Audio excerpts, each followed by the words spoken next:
I pledge allegiance to the flag of the United States of America and to the republic for which it stands, one nation, under God, indivisible, with liberty and justice for all.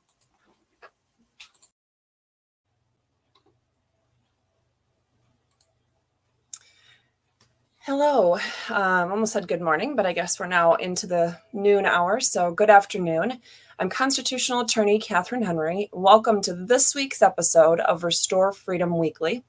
Last week, we had a great conversation about municipal governments, those at the city, village, township level, talking about the constitutional requirements, the duties and responsibilities, and the limitations on those governments, as well as having an actual, dialogue with a true, real, live Michigan Township board member.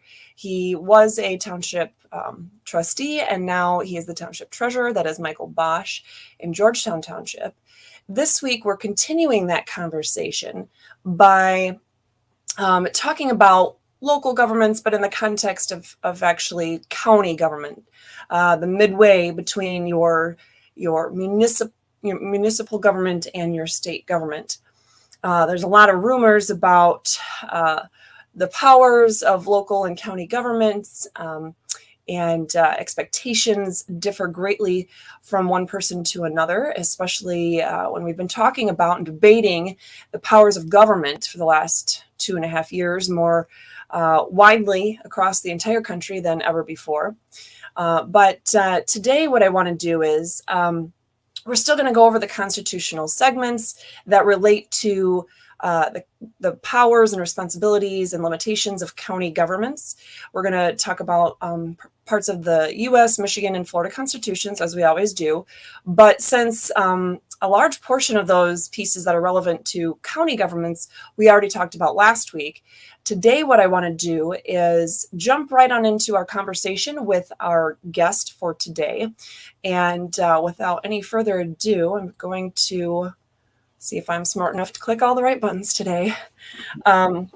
Bring in our guest, Joe Moss. Joe, can you hear me okay now? I can. Awesome. So let's see. And hello, the Liberty Cause on YouTube, and others who are watching on our other social media platforms, especially those platforms that don't automatically pull comments over. Hopefully, eventually the technology will catch up, but hello to all of you as well. So basically at this point, I want to introduce you to a good friend of mine. I've often called him my brother from another mother, and that is Joe Moss. He is currently a candidate for county commissioner in Ottawa County, Michigan, which is West Michigan. But before we get into any of that, it's really important that you understand that as whether you're already in government or you've been involved in politics for many years, or you've never had anything to do with government or politics ever, and you rarely even voted. If you did, it was the presidential elections, and politics has pretty much been one of those taboo topics, such as religion, that you've avoided like the plague for many years. Now's the time to get involved. If you're coming across this video on any social media platform, now is the time to get involved. And it doesn't take somebody with all that expertise or, specific skill set to be involved in politics. So with that being said, I want to start by focusing on how Joe, in many ways, is the average Joe, right? A citizen, not some career politician. So Joe, could you tell us when, so March 1st, 2020, who were you? What were you doing? So I was a business owner and a dad and a husband, and married about 13 years. Just kind of doing my own thing, focusing on faith, family, and work. 2 kids, and basically just focused on taking care of my family, going to church, and running my businesses. Okay, and your businesses are in West Michigan, right? Yep. Yeah, I'm one of the owners at a kind of a few different sister companies in the technology field, and we do various things with website security and things like that. And I have clients in West Michigan, but then kind of all around the United States, and some that are overseas. Okay. I was busy trying to throw my lighting off the desk, so give me just a second here. Don't want to catch anything on fire while I'm listening to you answer questions. So, all right, that's a little bit better. Okay, so March of 2020 comes, and Governor Whitmer shuts down the state of Michigan. Unbeknownst to me, but it wasn't too long after that I actually had met you, not in person, but behind the scenes, so to speak. And Ryan, it looks like we have a question on YouTube. We'll come to that in just a second. But you obviously were paying attention. You were watching the news. You were seeing what was happening. What was really, and maybe I'm making an assumption here because I don't think I've ever asked you this, but what was your first real involvement in politics? Well, maybe in the political process, you might say, is I started going to some of the rallies that were going on in Lansing. And I remember there were hundreds or thousands, of people who a few times back in 2020, kind of all converged on Lansing from all around the state to, share their frustrations with how things were being managed. So that again, was first. I don't know if I ever asked you this question, but were you at the Lansing Capitol on April 30th, 2020? Probably. Okay. People I met later on, it's just kind of cool for me to hear, hey, I was there too. So, and we have a common friend, Ryan Kelly. Mm-hmm. And as you're aware, and some people that are watching this are aware, I was actually part of the American Patriot Council, which started as American Patriot Rally, who put on the first in-person rally in Michigan in 2020, which was April 30th, 2020, on the steps of the Capitol in Lansing. And that's how I met Ryan, was through that. And then we put on a few more. We had Rosa Parks Circle, May 18th. We had, I think, June 14th, 2020, back in Lansing. There were several events. There ended up being, I think, late October 2020. There was one in Allendale. Anyway, several that Ryan, along with the rest of the American Patriot Council, were putting together. And do you think getting involved, kind of helping them kind of get some website stuff up and whatnot, do you think that was, I guess, your first active involvement in? Yeah. And there's really another kind of a second piece that was related. I was going to the rallies, and there are so many people who would come out. It was amazing to see the numbers. And then I was at Gridlock when people just went to Lansing and just drove downtown and parked. I can't remember the date of that, but that was amazing to see. April 15th. Okay. Yeah. And just the number of people who were there, unbelievable. It was families, kids, parents, everybody. So it was neat to see that. And as that summer went on, we got into the fall, I started looking for long-term solutions. And so what I did is I went, and kind of my first more standard or typical political involvement is I decided I wanted to become a precinct delegate. And I went and talked to the Ottawa GOP, the Republican Party here in Ottawa County, to see what they were doing, because, that's their role, right? They're supposed to be involved somehow. Yep. And so I got involved there, and then quickly realized that wasn't the solution. Not by itself, that's for sure. Not by itself. Right. Not without massive takeover, which would take the course of at least 2 years, but So yeah, and I guess if I could correct myself, it wasn't the solution for me. I'm not, and wasn't then, especially, I wasn't particularly interested in party politics. I wanted change, and so sometimes that change has to come from outside the party, especially when the party is run by the people who are in control in the county government. Right. Yep. So you've actually, at this point, you're a candidate, which we'll go into in a second. But before that really came to fruition, you had a hand in some, I guess, technological support in a variety of different grassroots organizations. Yeah, I started reaching out and meeting people and just trying to provide help wherever I could. And it started in West Michigan, but then it just kind of grew throughout the state. And I had a lot of fun helping people who were getting involved either for the first time or who had been involved for a long time, and met a lot of people and built a lot of really quality relationships that way. I mean, we know that your favorite group to be involved with was obviously Restore Freedom. But especially the what we used to, it was like 7 a.m. or 6:45 or whatever it was, ugly time, Zoom meetings. Yeah, but you were huge in helping us. You and Brian Bodie, my dad, and Mike, the main people that got our basically our whole thing up and running and kept it going because it with common ways of seeing and hearing about things, the news or whatever local events that you might go to, all being kind of shut down or filtered or censored or completely just canceled.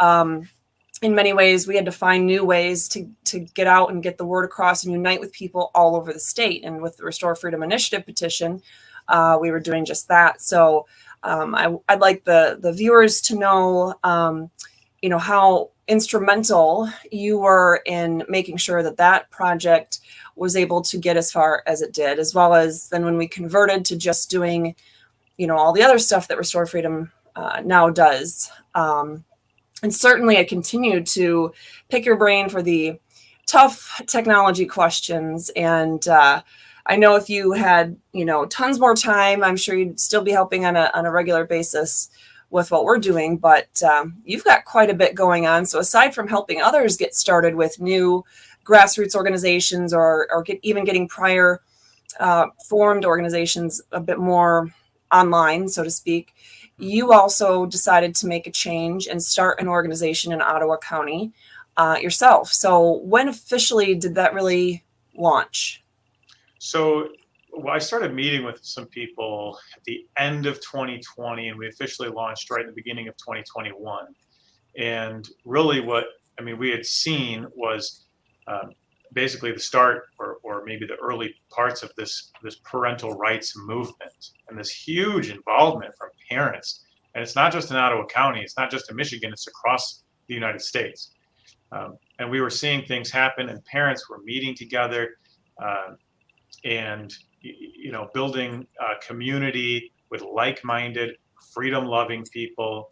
And I had already been connecting with people who were, for liberty and freedom and trying to help them. And so when I saw all of these groups coming together and some people who wanted to then connect them together, that was a great opportunity.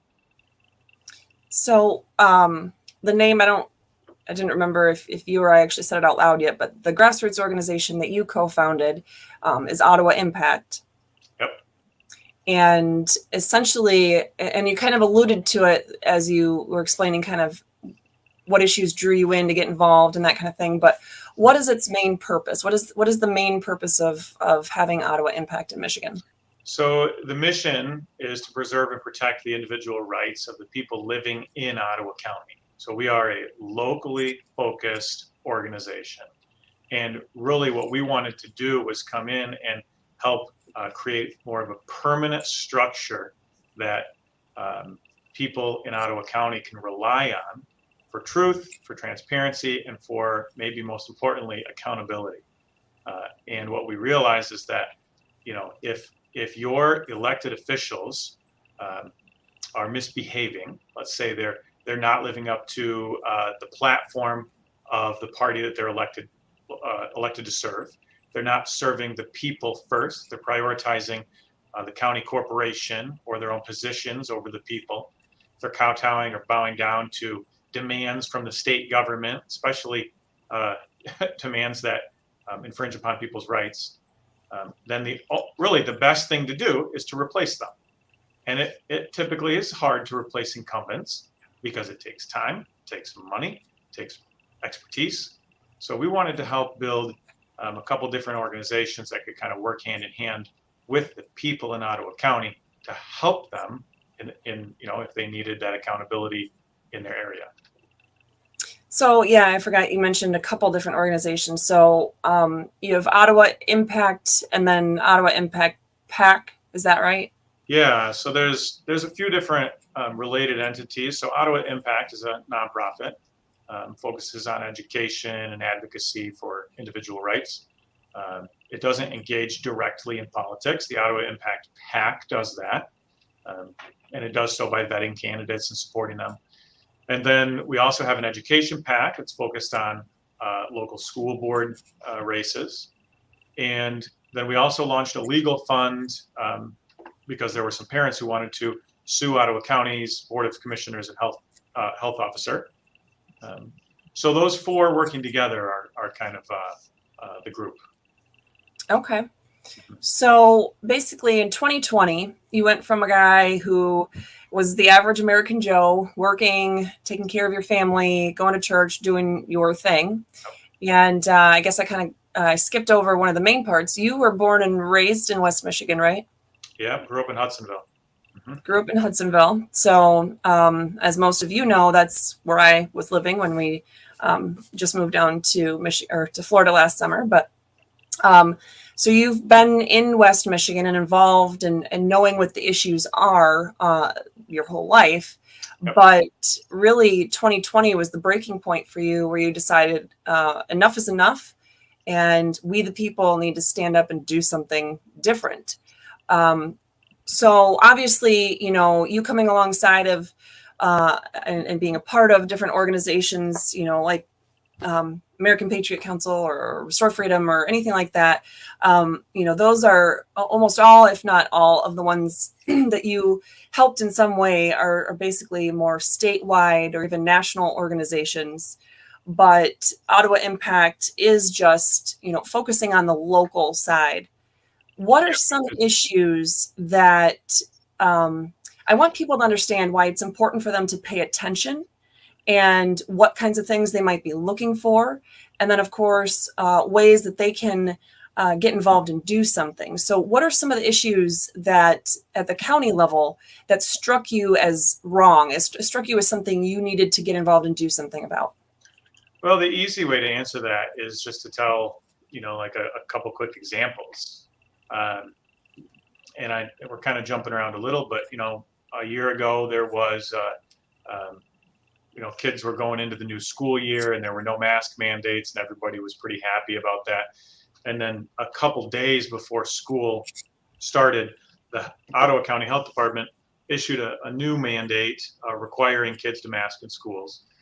And over 1,000 parents showed up at the county commission meeting that following Tuesday, a couple days later, to protest, to ask them to reverse course, to remove the mandate, to allow parents to have a choice. And really what they were asking is, they were demanding that the county recognize their right to raise and educate their kids in the manner they see fit. They were advocating for their own parental rights. And so when that happened, 1,000 parents showed up. One of these issues that we saw was the county commission, ignored the parents. They restricted the number of people who could come into the boardroom. They set all kinds of rules for meetings. You couldn't, bring in food or water. At one point, they even tried to preclude people, block people from entering the building, which was illegal, and they had to reverse course very quickly on that one. But basically what we saw is an overall attitude of, we're the experts, we'll tell you what to do, sit down, shut up. And that's not okay from elected officials. Right. So since, let's just say in the last 6 months, what are some of the things that, whether it be the PAC or the whatever the other one is called, basically the more grassroots organization. What are some of the issues in Ottawa County that have come out that you've sent educational emails about, that you guys have gotten active in, and what did you do to try to, besides, trying to find candidates to run for county commission, what are some of the other action steps you've taken to try to see some change on some of these issues? Oh yeah, that is a great question. I'll highlight a big one. If anybody's interested, they can follow up on this by going to ottawaimpact.com. And at least currently, right on the homepage, there's a link to the Pro-Life Protection Assessment for Ottawa County. And trying to keep this brief, basically what Ottawa Impact did is a deep dive investigation into how and what Ottawa County was promoting through local government. And so if you dive into that report, it's fairly long. It's over 50 pages. We found that Ottawa County was advancing and promoting pro-abortion and pro-Planned Parenthood, resources and alliances within the county government. And if you'd like to see the details, it's all evidenced in that report and some of the follow-up blog posts. But Ottawa County is a very conservative county, has been and is known to be conservative, across the state. And so the fact that the Ottawa County Health Department was promoting some pretty radical sexualized content and using actual Planned Parenthood resources in their family guide, I use that term loosely, that's a pretty big issue for the people who are living in Ottawa County, who generally do not support abortion in any way. And so that would be an example of something that we did. Sylvia Rohde, who's one of the co-founders of Ottawa Impact, wrote that report. And basically what happened was we wanted to release it because we're about truth, transparency, and accountability and education. And so we wanted the people in Ottawa County to understand how their local government was behaving. And it got quite a reaction. And one of the things that it then led to was in the election cycle, Right to Life of Michigan saw that report and halted all of the endorsements of the incumbent commissioners who had been involved in overseeing what was going on. So I don't think that's ever happened before, where an entire crop of commissioners lost their Right to Life endorsements, but that's what happened. And Right to Life did a U-turn and vetted the incoming challengers and endorsed all of them. And of them, you are one of them, I assume. I am. Yeah, I'm running in District 5. Okay. And so basically, those of you watching now or watching later, the point that I wanted to stress is that there's some significant things that you can find out about your county government, what they're doing, what their position on issues is. And oftentimes county employees or county officials will act like, oh, well, it's really the state controlling everything, or, the federal government. But really, the county does have significant impact on what is happening in the daily lives of the residents who live there. So we really do need to be paying attention to what's happening at the county level, as well as the state and federal level. I wanted to touch base on Ryan's question. What is your plan for working with the sheriff and county prosecutor for protecting the residents of Ottawa County? That's a good question. Your question begs another question. If we were going to be working, I'm using the term we loosely, with the sheriff and the county prosecutor, what you're insinuating then is that there were crimes committed. So I'm not sure what crimes you're talking about, but the county commission, other people in the county can definitely work with the sheriff and the county prosecutor. I'll give you an example of one time recently where I did work with the sheriff. This was a few weeks ago. One of the vetted candidates from Ottawa Impact was door knocking. And they were door knocking in a townhome or condo association or something, and it had a sign up that said no soliciting. So, no, you can't go door to door and sell things.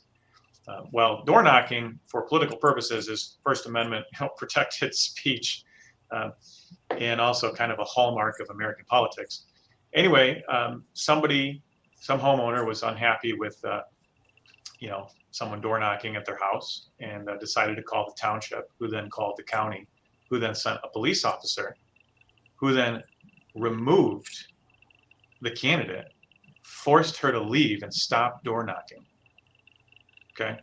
Talk about a violation of rights and an abuse of power by the Ottawa County Sheriff Department.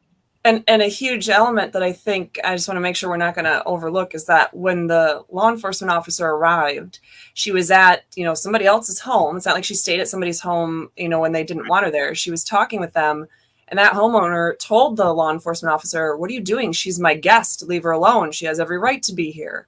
Right. And the deputy didn't care.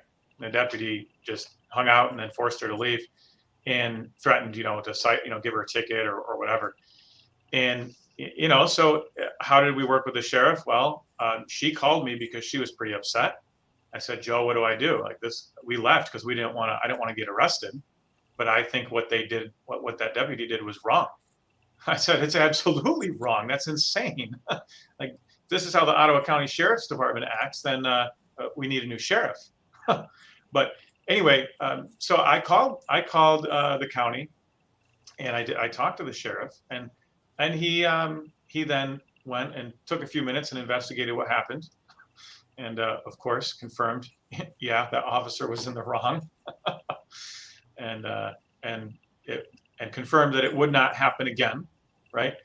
So, but if Ottawa Impact wasn't around, and if there wasn't a lot of parents advocating for their kids, for freedom and everything else, then that type of behavior by the sheriff's department goes unchecked. And if someone's door knocking and doesn't have someone to call, I mean, they may not have any idea what to do. So anyway, I was glad that the sheriff handled the situation. That was good. But the fact that a veteran officer abused his power and forced a candidate to stop door knocking, that's insanity. Like, there should be accountability for that particular officer. I don't care who it is. You don't do that. You don't violate people's rights. Right. As far as I know, there was no accountability for that officer. Not yet, but there's time. Right. And, for somebody, just to put perspective on it, for those who might be new to the channel or come across this video in some other respect and don't really have any of the backstory, what Joe's talking about is a situation where somebody's in Ottawa County, which is West Michigan. And Ottawa County just happens to be the county where I was an elected official, and I was a licensed attorney and a resident. And so when I was violently arrested by 3 sheriff's deputies in a neighboring county, everybody in Ottawa County knew about it. And so a lot of people were, afraid, even just because of that, seeing, well, shoot, if, they're going to violently arrest a constitutional attorney who's literally on scene to represent people whose rights are being violated, then what chances do I have as somebody just out, a candidate out door knocking or whatever. So, at any rate, it is something, it's, even if they don't know me personally, or they don't remember who was arrested, everybody in Ottawa County must have heard about that, I'm sure. So at any rate, it's just something to keep in mind, that there is a realistic fear. It's not just some empty threat from a deputy or that kind of thing. So, Can I add one thing, Catherine? Yeah. So one of my favorite quotes that I've learned throughout the last 2 years is that personnel is policy. The people who are hired or elected in a county help drive the policy of the county. So, if you have a veteran officer who is threatening to cite or arrest somebody who's door knocking, right? That policy is set from the top. There should be accountability for people who violate, others' rights. But my point is it's like the health department. The health officer is hired and fired by the county commissioners. There are people in the health department who, when you read the pro-life protection assessment, have promoted this pro-abortion or abortion-aligned material in the county. So who is ultimately responsible for this type of behavior, for the personnel making these decisions? It's the county commissioners, at least in Ottawa County here, talking about county government.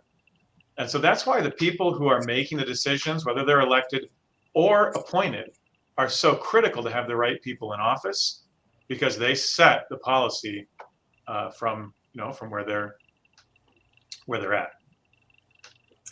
So this is just the follow-up that I shared here on the screen. The person who asked that question initially said, I'm more referring to the education of the responsibilities of the sheriff to protect the residents from unconstitutional orders or laws from federal or state governments.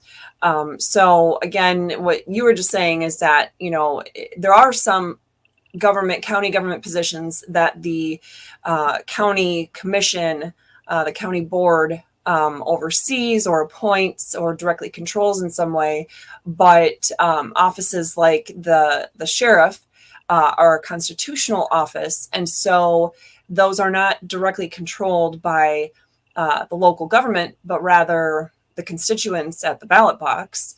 But you talked about it's still the job of the county board to set what the policy is. And, there are just, depending on the situation, there are things that a county board can do when they have another elected official go rogue in their county.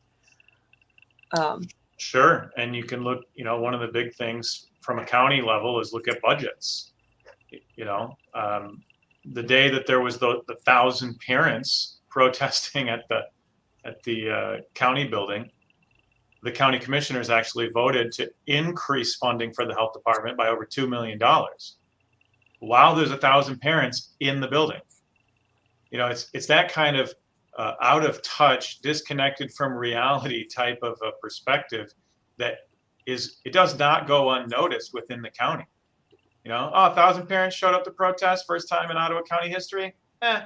Who cares? It's like Phil Kyers told me, all the parents protesting. I asked him, what do you think about this? He said, it's a blip. And if the county commissioners see 1,000 parents coming to speak to them for redress of grievances, if they think it's just a blip, well, then the county's got a problem. Right.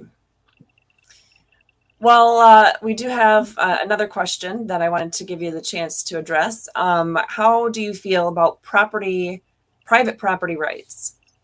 I love private property rights. It's like another foundational hallmark of America. Freedom to do with your own property what you like. Yeah. So would you agree with, say, the founders of our country, that government's job is to, the purpose of government is not to control our every move, but rather just to sort out, disagreements essentially that happen when you, as one property owner, are exercising, your rights that are given to you by God in a way that is infringing upon, say, my ability to exercise the rights that are given to me by God.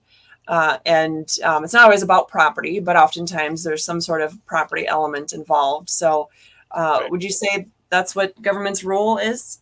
Right. It's a limited role. It's not supposed to be top-down control. It's not the purpose of government.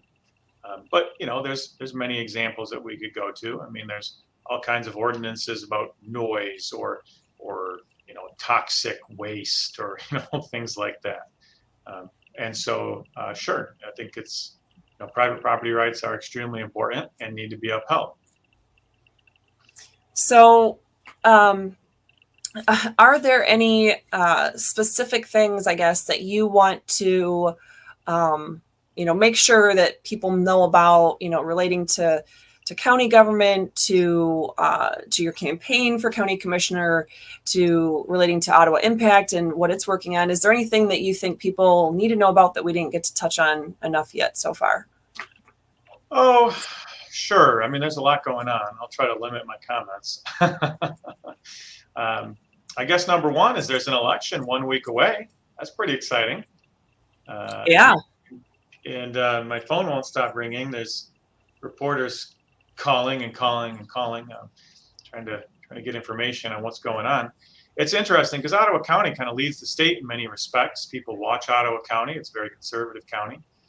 Right now, there's 11 county commission seats. They're all up for re-election in a week.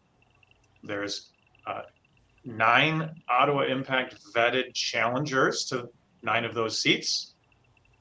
And we've seen some pretty crazy stuff coming out. Like current commissioners calling us. And by the way, the current incumbents they run as Republicans. Their vetted challengers are Republicans. There were 6 of the current incumbent Republicans who were just censured by the Republican Party for asking Democrats to join and vote for them in the upcoming primary next week.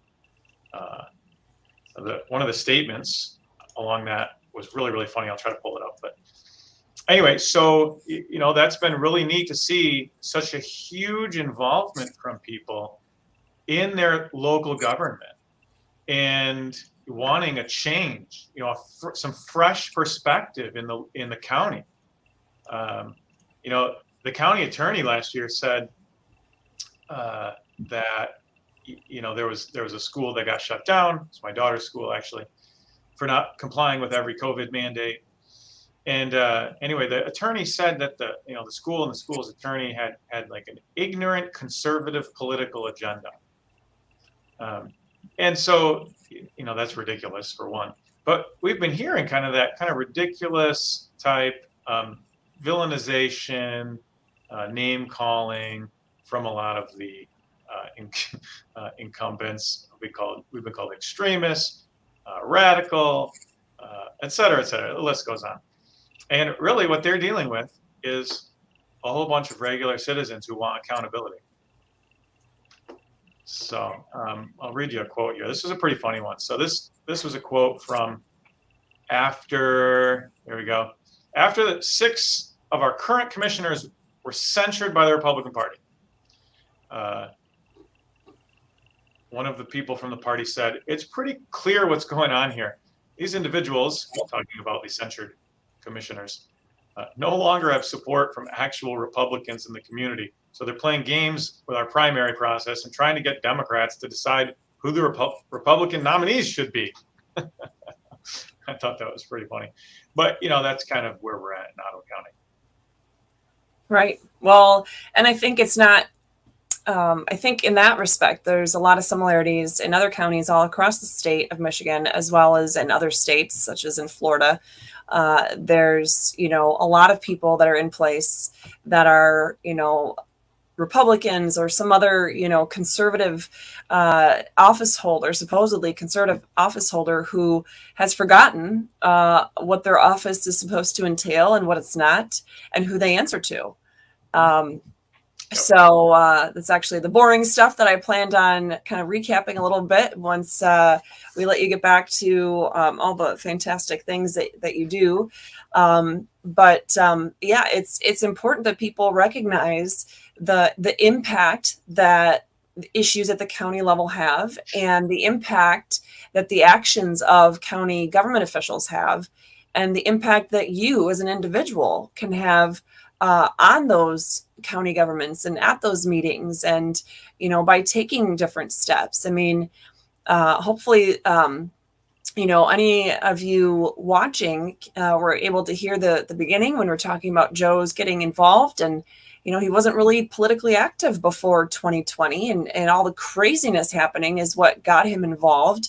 And seeing what's happening at the state level, certainly the national level, but then having his eyes get even more open to what's happening at the local level, and deciding to do something about that. And thankfully, Joe and Sylvia and others with Ottawa Impact have been there to really take the lead on, fighting those issues at the county level in Ottawa County. It also goes to show you, I mean, I obviously give the perspective of being an attorney, and oftentimes people think, well, you're an attorney. Of course, you know how to get involved or do these things. Joe's not an attorney. I mean, we didn't really talk about exactly what Joe does, but Joe, in general, you do, technology or computer related stuff, nothing related to, legal or political stuff for your primary job, right? Correct. Yeah. Yeah. And maybe some business legal side, but nothing political. Right. But you're not a paralegal or an attorney or, anything in that sense related to the legal side of things. And Sylvia, who is a co-founder of, I was going to say Restore Freedom, but of Ottawa Impact, she's not an attorney either. She's her background is social work, special needs adoption, and she was a business owner, and basically, she's a parental rights advocate. And so, it's interesting to look at the backgrounds of some of the people who are running. You want me to give you a one sentence on each of them? Sure. People who are getting involved, it's across the board. They have so many unique backgrounds. There's Gretchen Cosby, who's running for county commissioner in District 1, and she's not a politician. She's a nurse, 30 years. With extensive experience. She stood up and ran the COVID testing centers for Holland Hospital. I mean, her background is amazing. Lucy Ebel, who also is a nurse, is running in Holland in District 2. Jacob Bonema, who's running in Zeeland, who has an insurance and entrepreneurial type background. Rebecca Curran, who's in District 7, who has some political background, but is not a politician. She's a mom. She's highly involved locally. Sylvia Rhodey, who we mentioned, Roger Belknap, running in the West Olive area. He has been in local government. He's worked in townships. He's done infrastructure and roads and things like that, but not a politician. He's seen how the inner workings of the politics work, but from the inside. So, right. Jenny Shepard Kelly is in Grand Haven. Volleyball coach, business owner, and never planned to get involved or run for office, and Allison Miedema, who was a teacher for over 20 years. So these people, much loved by their communities, didn't need or even necessarily want to get involved like this, but they saw a need, and they're the type of people who, when they see something like this, basically when they see people's rights being infringed, not being recognized, not being prioritized, they step in and they got involved. And so it's been amazing just to see the diverse backgrounds and perspectives coming together for the better of Ottawa County. And a last question here, asked by someone on YouTube. How can we help? So how can people help your efforts and what you're doing? It's a great question. I appreciate it. So you can go to Ottawa Impact PAC, that's PAC.com, and you can connect with vetted candidates in your district. There's a little spot where you can type in your address and it will tell you what district you're in. And you can request yard signs. You can knock on doors in your neighborhood. There's only a week left, but in that week, people can cover a lot of ground. Really, the big thing is talk to your friends and neighbors. A lot of people don't know that 6 of our Republican commissioners were censured, a week and a half, 2 weeks ago. I mean, it's a pretty extreme situation to have a censure go down before a primary. It's not normal. It doesn't happen. A lot of people don't know about the pro-abortion related alliances, and that the incumbent commissioners had their endorsements from Right to Life halted. Just helping educate voters in Ottawa County is the number one thing that needs to happen. And I've talked to many people who, as soon as they hear what's going on, with some of these issues, they immediately are informed on who they need to vote for. And they're looking for new leaders for liberty with a fresh perspective. And one of the great ways that people can get involved, especially in the 4 days of summer that Michigan has, is to do the door knocking. Our mutual friend Rachel Atwood has been posting on social media to have people join you guys out for door knocking. Looks like maybe Saturday mornings is when you often do some door knocking with like a concerted effort. What kind of opportunities do you have that people could get involved in that way between now and next Tuesday, which is the primary in Michigan? Yeah, if anybody's interested, if they want to knock with me, they can either find Rachel on Facebook or go to joemoss.com and connect through there. There's a volunteer page and other things. Or with any of the candidates, go find their district and connect with their candidate. And it's door knocking right now it's easy and it's really fun because Ottawa County is looking for new leadership. So you knock on a door and we have signs everywhere across the county, signs, billboards, we're doing radio ads, like everything, trying to educate the voters. And so often when you knock on a door, the person says, "Oh, Joe Moss," or "Oh, Gretchen Cosby," or whoever. Say, "Oh, I've seen the signs," or "I heard the radio ad." And so tell me more. They're hungry for change. They're hungry for new leaders for liberty. And so it's actually really fun to door knock these days. Yeah, I don't know that I would say it's fun. Now, I'll admit I haven't door knocked in Ottawa County this year, but I've done my fair share. I ran for state rep way back, and I've door knocked for other candidates, and I've knocked on thousands of doors for political reasons. And Joe, I would never call it fun, but it is something that's important, and it does help, and it gives, even if you're not the candidate themselves. To be able to get out there and have a person, a real live human, show up with some campaign literature and answer some questions, that they've talked to the candidate, they know where the candidate stands on certain issues, or they can connect them with certain information about the candidate. That means a lot to voters. Yeah. It does.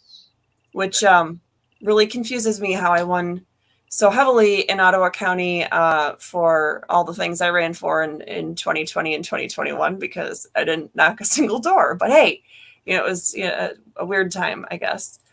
That was maybe even the start of people looking for new leaders for liberty. They're looking for people who will stand up for freedom. Well, maybe we'll call me a trendsetter then. Claim it. Right. Absolutely. Well, thank you so much to all of you for watching and listening and asking questions. I love when that happens, and we're able to get some really good information out there on point to answer the topic from different perspectives. Of course, I want to thank our faceless Lori, who scares the crap out of me sometimes when I ask a question and I forget she's there because she's not physically showing on the screen, but she's obviously back there doing work as always. And last but certainly not least, we all want to thank you, Joe, for your time today and carving out this opportunity to let people know what they could do for those that are all across the U.S., but especially those who are in Michigan. And for those of my followers who are in Florida, know that Joe doesn't really know this yet, but he's going to be moving here soon. But he does have some good family ties here with in-laws down here. And so he's a Michigan guy, but does have Florida ties as well. So you can choose to support him even if you are a Floridian or someone living in another state. So thanks, Joe, for coming on. And I wish you the most of coffee and caffeine and everything that can keep you going until the results come in next Tuesday. Can't wait. Are you doing some sort of watch party that can be live streamed or joined by others in other states? Well, I know Rachel will be there, so it'll probably be live streamed. But I don't know offhand. We are going to do one. It'll be in Allendale, and we'll try to live stream it if we can. So Allendale, does that happen to be something that may be jointly being done with any kind of gubernatorial candidates by any chance? No, it's not actually. It's just going to be the county commission candidates that were vetted by Ottawa Impact, and then we're hoping that other candidates will show up. We've invited quite a few, and we expect maybe they'll pop in and pop out as they kind of make the rounds. But yeah, we're really looking forward to it. And the way things are looking right now are looking very positive across the county. And so our hope is that we get 9 new commissioners through this primary, and can kind of help Ottawa County take a leadership role for conservative values, conservative principles, and help lead the state of Michigan forward. All right. Well, that sounds great to me. And I will, even if Rachel doesn't live stream it, I'll just tell her she's got to do like Google Hangouts or something with me so I can be there with you guys. So sounds good. All right. Well, thanks so much, Joe. I hope you have a great day. Yep. Thanks. See ya.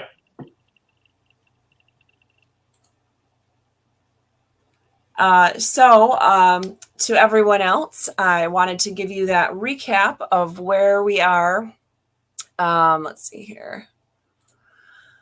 With the Constitution, and I'm going to go ahead and make that bigger, maybe. Give me just a moment here, guys, to make this a little bit bigger for you. Okay. So this will be shared in the comments. I forgot to share it in the comments earlier, but we'll get it shared.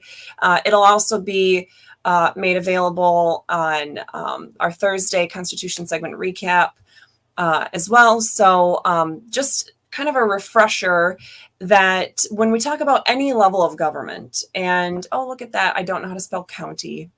I won't be sharing this PDF with you. I will be modifying it and then sharing the new one. But anyway, when we look at county government, you can see that, as with all government, we have to start from the concepts that we, the people, don't get our rights from government. We get them from God.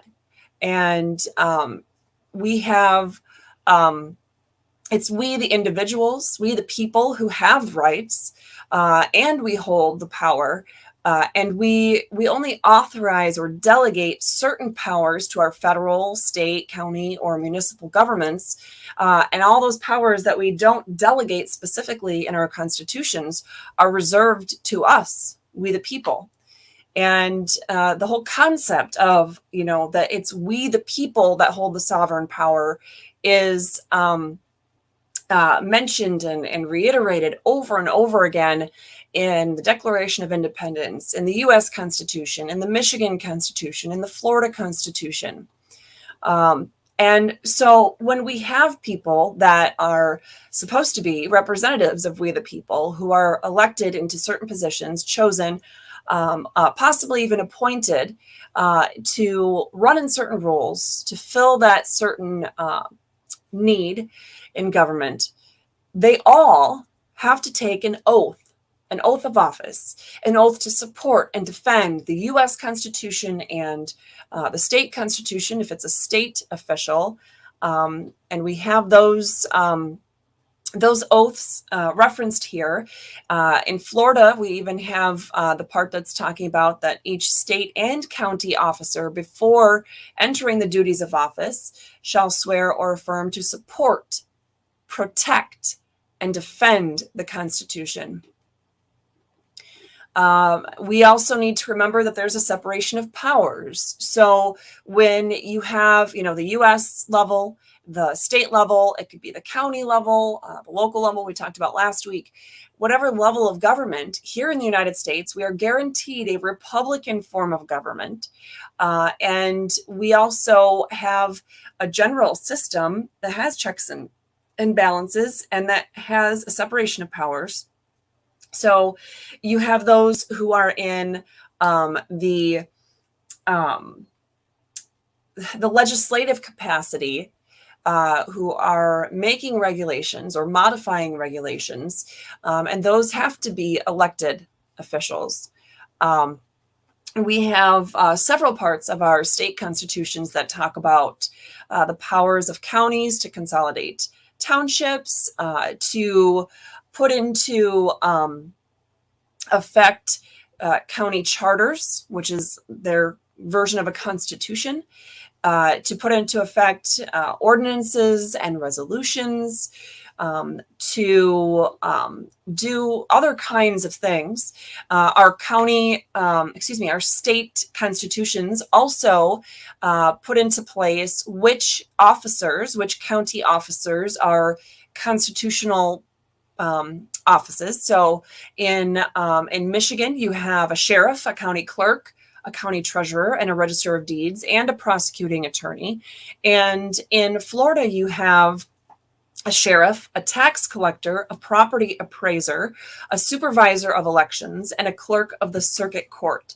Interestingly enough, is at least three of those particular offices that are separated out in the Florida Constitution at the county level are all rolled into to one office in the Michigan Constitution. But anyway, I put in here all the parts that talk about who the commissioners are, what kinds of county government you can have, a non-charter government or a charter government, county ordinances, and whatnot. So I will share this, like I said, a little bit later, as well as on Thursday's Constitution segment recap.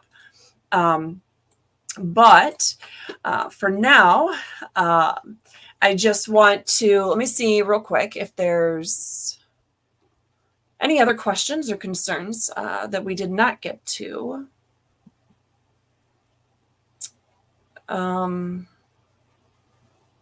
So Ryan is asking about, regarding Constitution training, looking into Liberty First Society classes.